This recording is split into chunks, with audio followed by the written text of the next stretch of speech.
Gallbladder stone এমন একটি রোগ যেখানে বেশিরভাগ রোগীদেরই এমন দেখা যায় যারা আগে কিন্তু কোনোদিন হোমিওপ্যাথি চিকিৎসা গ্রহণ করেননি বা হোমিওপ্যাথির কোনো ওষুধই কিন্তু তারা খাননি, কিন্তু যখন তাদের গলব্লাডার স্টোন ধরা পড়েছে তখন তারা হোমিওপ্যাথি চিকিৎসায় আসতে চাইছেন বা হোমিওপ্যাথির দ্বারা তাদের গলব্লাডার স্টোনের চিকিৎসা করাতে চাইছেন।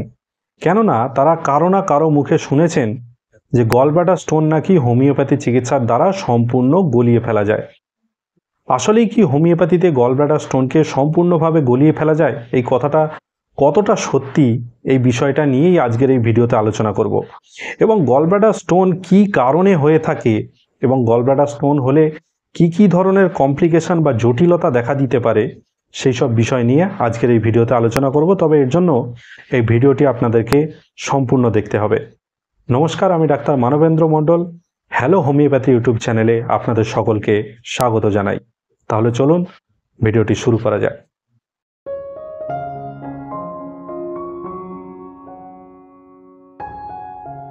গল ব্লাডারের স্টোন কি কারণে হয়ে থাকে এটাকে বুঝতে গেলে প্রথমেই আপনাদেরকে গল ব্লাডার কি এবং গল ব্লাডারের কাজটা কি সেটাকে আপনাদেরকে বুঝতে হবে। গল ব্লাডার হলো পিত্তথলি। এই পিত্তথলির কাজ হলো আমাদের পিত্তকে স্টোর করে রাখা বা জমা করে রাখা। কিন্তু এই পিত্তকে গল ব্লাডার বা পিত্তথলিটা কিন্তু তৈরি করে না। এই পিত্ত তৈরি করে আমাদের লিভার। আমাদের লিভার এই পিত্ত তৈরি করে পিত্ত নালীর মাধ্যমে গল ব্লাডারে পাঠিয়ে দেয় এবং সেই গল ব্লাডারে বা পিত্তথলিতে এই পিত্ত জমা থাকে। এবং যখনই আমরা কোনো ফ্যাট জিনিস খাই বা কোনো চর্বি জাতীয় জিনিস খাই তখনই আমাদের ব্রেন এই পিত্তথলিকে একরকমের সিগন্যাল পাঠায় এবং তারপরেই এই পিত্তথলি সংকুচিত হয়ে এই পিত্তথলির মধ্যে থাকা পিত্তকে আমাদের ডিওডেনাম বা আমাদের নাড়ির মধ্যে পাঠিয়ে দিয়ে থাকে এবং যার কারণে আমাদের চর্বি জাতীয় খাবার দাবার হজম হয়।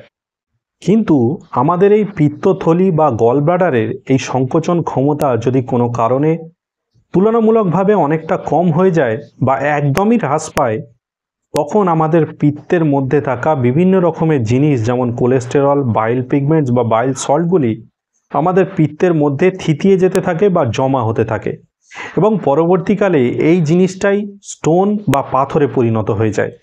এটাকেই গল ব্লাডার স্টোন বা গল স্টোনও বলা হয়ে থাকে। কিন্তু অদ্ভুত ব্যাপার হলো গল ব্লাডার স্টোন বা গল স্টোনে কিন্তু বেশিরভাগ ক্ষেত্রেই কোনো রকম কোনো লক্ষণ পাওয়া যায় না। তবে কিছু কিছু ক্ষেত্রে আমাদের রাইট হাইপোকন্ড্রিয়াক রিজিয়ানে অর্থাৎ আমাদের ওপরের পেটের ডান দিকটায় হালকা ব্যথা বা মাঝারি ব্যথা কখনো কখনো দেখা যেতে পারে। এবার আসা যাক ভিডিওটির মেন টপিকে, অর্থাৎ গল ব্লাডার স্টোন বা পিত্তথলির পাথরকে হোমিওপ্যাথি চিকিৎসার মাধ্যমে সম্পূর্ণ গলিয়ে ফেলা যায় কিনা। হোমিওপ্যাথিতে কেন পৃথিবীর এমন কোনো চিকিৎসাই ওঠেনি আজ পর্যন্ত যেটার দ্বারা এই গল ব্লাডার স্টোনকে সম্পূর্ণভাবে গলিয়ে ফেলা যায়। গল ব্লাডার স্টোন যদি গলে যেত তাহলে আমাদের দাঁত বা হাড়গুলোও কিন্তু গলে যেত। সেই জন্য আপনারা এই গুজব থেকে দূরে থাকুন। গল ব্লাডার স্টোনকে কিন্তু কোনোভাবেই হোমিওপ্যাথি চিকিৎসার মাধ্যমে গলিয়ে ফেলা যায় না।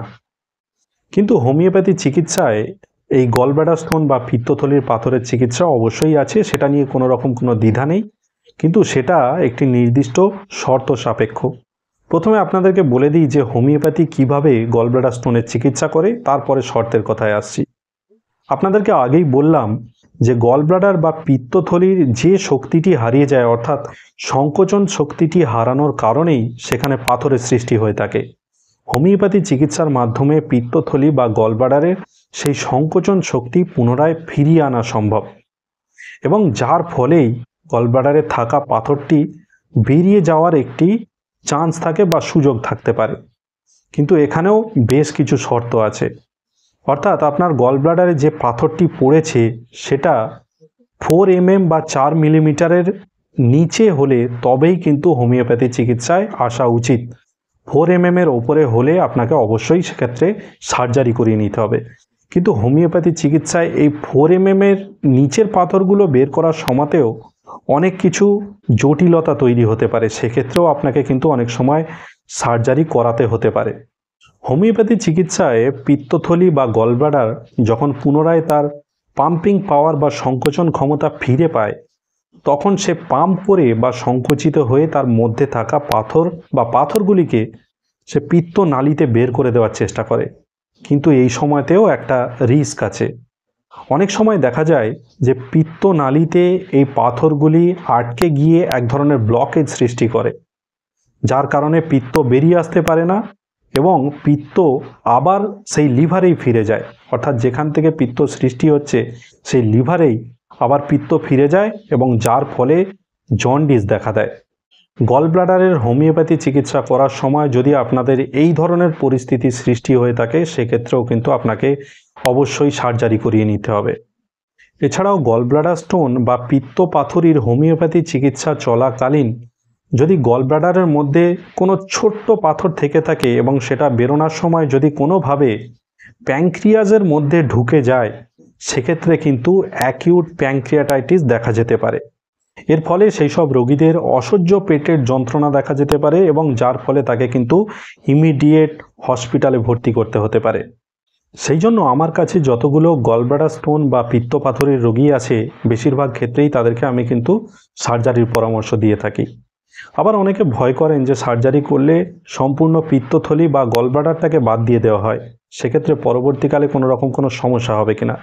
এক্ষেত্রে আমি বলে রাখি, আপনার যদি গলব্লাডার বা পিত্তথলিটাকে সম্পূর্ণ বাদও দিয়ে দেওয়া হয়, সেক্ষেত্রে কিন্তু পরবর্তীকালে কোনো রকম কোনো সমস্যা হবে না, অর্থাৎ আপনি সুস্থ জীবনযাপন করতে পারবেন।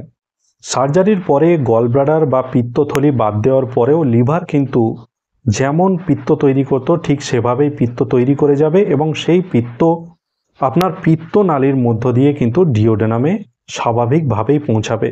এই জন্য সার্জারি নিয়ে কোনো রকম কোনো ভয় পাবেন না বা কোনো রকম কোনো গুজবে কান দেবেন না।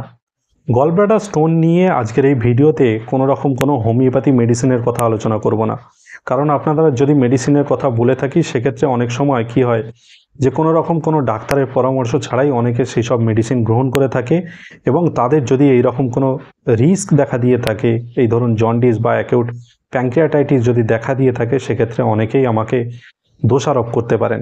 এই জন্য এই ভিডিওতে আমি পিত্তথলির পাথরের জন্য বা গলব্লাডার স্টোনের জন্য কোনো রকম কোনো মেডিসিনের কথা বলবো না।